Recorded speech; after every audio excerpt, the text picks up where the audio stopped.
ஒரு பொண்ணு ஹிஜாப் போட்டுக்கிட்டு காலேஜ் போனா அந்த பொண்ணு மதவாதி, தீவிரவாதி. அதே இன்னொரு பொண்ணு ஹிஜாப் போட்டுக்கிட்டு டான்ஸ் ஆடினா, அந்த பொண்ணு பெண்ணுரிமைக்காக போராடுற போராளி.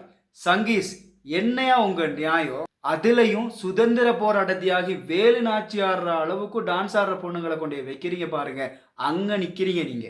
வஹிதான்னு சொல்ற ஒரு பொண்ணு ஹிஜாப் போட்டுக்கிட்டு டான்ஸ் ஆடி ரீல்ஸ் போட்ட விஷயம் ஃபேமஸ் ஆனதுக்கு அப்புறம் நிறைய பேரால பேசப்படுற விஷயம் இஸ்லாமிக் ட்ரெஸ் கோட்டை பத்தி.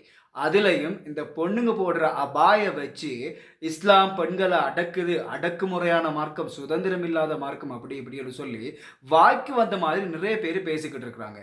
நான் ஒரு முஸ்லிமா என்னுடைய மதத்துக்கு களங்கம் ஏற்படுத்துற மாதிரி சிலாக்கள் பேசுற நேரத்துல என்னுடைய வீடியோ பார்க்கக்கூடிய முஸ்லிம் இல்லாதாக்களுக்கு இஸ்லாமிக் ட்ரெஸ் கோட்டை பத்தி தெளிவுபடுத்த வேண்டிய கடமை எனக்கு இருக்குது.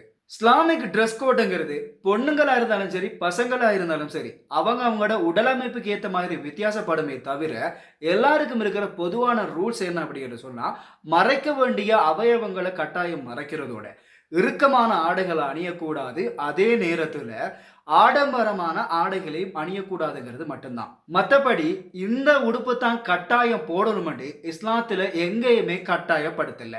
அது ஒவ்வொருத்தருடைய விருப்பம். சிலாக்கள் சில ட்ரெஸ் கோட்டை அவங்க ஃபாலோ பண்றாங்க.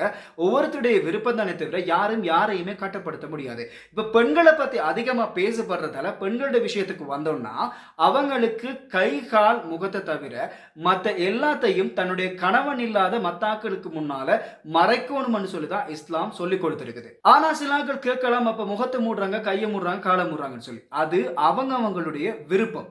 யாரும் பொம்பளைகளை கட்டாயப்படுத்தலாம். நீங்க மூடித்தான் போகணும் எல்லாத்தையும், அதாவது முகத்தை கையை காலையெல்லாம் மூடித்தான் போகணும்னு யாரையும் கட்டாயப்படுத்தவும் இல்ல. அதே நேரத்துல முகத்தை கையை காலையெல்லாம் மூடி முழுமையா மறைச்சிட்டு போற ஒரு பொண்ணை நீ இப்படியெல்லாம் மூடிட்டு போகக்கூடாது, கை கால் முகத்தை எல்லாம் மறைச்சு துறந்துட்டு தான் போகணும்னு சொல்லி யாராலையுமே கட்டாயப்படுத்த இயலாது. அது அந்தந்த பெண்ணுடைய உரிமை.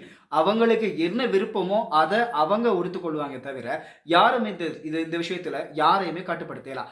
ஆரம்பத்துல சொன்ன மாதிரி இந்த அடிப்படை விஷயங்களை ஃபாலோ பண்ணி நடக்கிறது மட்டும்தான் இஸ்லாமிக் கல்ச்சரல் ட்ரெஸ்ஸே தவிர இந்த மாதிரி இஸ்லாமிய வெறுப்பை ஏற்படுத்துறதுக்காக சிலர் பேசுற மாதிரி அடிப்படைவாதமோ அடக்குமுறையோ இஸ்லாத்துல இல்லை. இப்படி பேசக்கூடியவங்க இஸ்லாத்துல பெண்களுக்கு இஸ்லாம் வழங்கியிருக்கக்கூடிய உரிமைகளை பத்தி அவங்க தேடி பார்த்தாங்க அப்படின்னு சொன்னா இந்த மாதிரி சில்லு விஷயங்கள் எல்லாம் அவங்க பேசிக்கிட்டு இருக்க மாட்டாங்க. ஸோ இதுகளை வச்சு நமக்குள்ள பிரிவை ஏற்படுத்துறதுக்கு யாரு நினைச்சாலும் நாம என்ன நடந்தாலும் நமக்குள்ள கடைசி வரைக்கும் ஒத்துமையா இருந்துட்டு போயிடுவோம்.